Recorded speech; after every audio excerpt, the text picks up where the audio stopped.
মরতে দেরি, আমি তোমাদের বন্ধু হইতে দেরি হবে না। নাইলে একটা কথা মনে রাখেন, আজকে ইচ্ছা স্বাধীনতা দিছে, আপনি যেমন খুশি তেমন চলতে পারেন, কিচ্ছু বলবে না, এটাই সত্য, কিচ্ছু বলবে না। কিন্তু কালকে যে বলবে এটাও সত্য, লা তুসআলুনা আনিন নাঈম। আজকের চিন্তাটার থেকে কালকের চিন্তাটা বহুত বড় হবে, ছোট হবে না। কালকে কিন্তু আপনাকে প্রশ্ন উত্তরের সম্মুখীন হইতে হবে।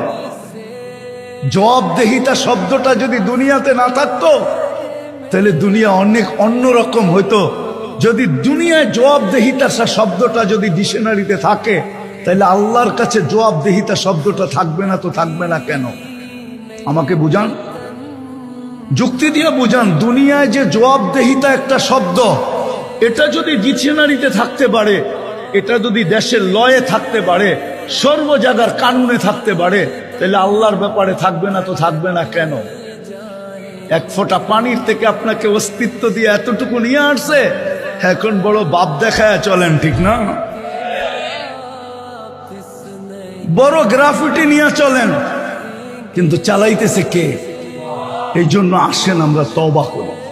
করবেন? পাক্কা?